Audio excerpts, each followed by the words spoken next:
Hi guys, welcome back to our channel BA life style. நாம் இன்றைக்கி நம்மளோட சேனலில் ஒரு கிட்ஸ் ரெசிபி தான் பார்க்க போகிறோம்.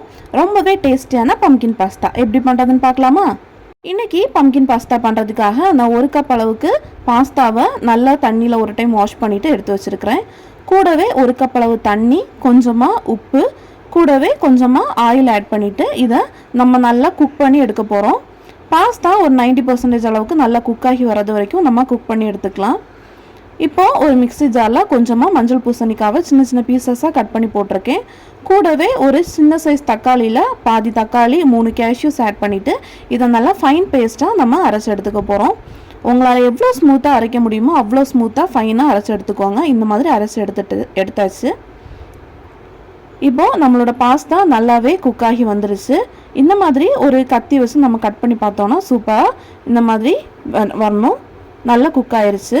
இப்போது நம்ம தண்ணி எல்லாத்தையும் இந்த மாதிரி வடிகட்டி எடுத்துக்கலாம். இப்போது ஒரு கடாயில் நான் கொஞ்சமாக பட்டர் ஆட் பண்ணுறேன். நீங்கள் பட்டருக்கு பதிலாக எண்ணெயும் ஆட் பண்ணிக்கலாம். பட்டர் நல்லா மெல்ட் ஆனதுக்கப்புறமா 2 பல் பூண்டை குட்டி குட்டி பீசஸாக கட் பண்ணி இந்த மாதிரி நான் ஆட் பண்ண போகிறேன். ஆட் பண்ணிவிட்டு இது நல்லா வதக்கி எடுத்துக்கோங்க. இது நல்ல ஒரு ஃப்ளேவர் நமக்கு கொடுக்கும். இப்போ இது கூட நம்ம அரைச்சி வச்சுருந்த அந்த பம்கின் பேஸ்ட்டை ஆட் பண்ணி கொடுக்கலாம். ஆட் பண்ணி கொடுத்து இதை நல்லா வேக வச்சு எடுக்க போகிறோம். கூடவே கொஞ்சமாக தண்ணி ஆட் பண்ணலாம்.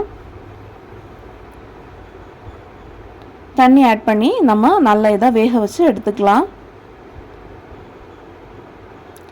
இப்போது இந்த டிஷ்ஷுக்கு தேவையான அளவுக்கு கொஞ்சமாக சால்ட் ஆட் பண்ணுறேன். சால்ட் ஆட் பண்ணிவிட்டு நல்லா மிக்ஸ் பண்ணி விடுங்க. இதில் நான் 1/2 கப் அளவுக்கு பால் ஆட் பண்ணி கொடுக்குறேன். பால் ஆப்ஷனல் தான், உங்களுக்கு தேவைன்னா நீங்கள் ஆட் பண்ணிக்கலாம்.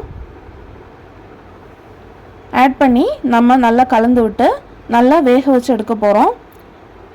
இப்போ பார்த்திங்கன்னா நம்ம பம்கின் எல்லாம் நல்லா வெந்து இந்த மாதிரி ஒரு க்ரீமி கன்சிஸ்டன்சிக்கு நமக்கு வந்திருக்கு. இந்த ஸ்டேஜில் நம்ம வேக வச்சு வச்சுருந்த பாஸ்தாவை இது கூட நம்ம ஆட் பண்ணிக்கலாம். ஆட் பண்ணிவிட்டு நல்லா கலந்து விட்டு ஒரு நிமிஷம் நல்லா குக் பண்ணி எடுத்துக்கலாம். அப்போ தான் அந்த பாஸ்தா கூட நம்ம இந்த பம்கின் பேஸ்ட்டு நல்லா ஜெல்லாகி சூப்பராக இந்த ரெசிபி நல்லா க்ரீமியாக ரெடியாகி வரும். இந்த மாதிரி நல்லா மிக்ஸ் பண்ணி விட்டு ஒரு நிமிஷம் நல்லா வேக வச்சு எடுத்துக்கோங்க.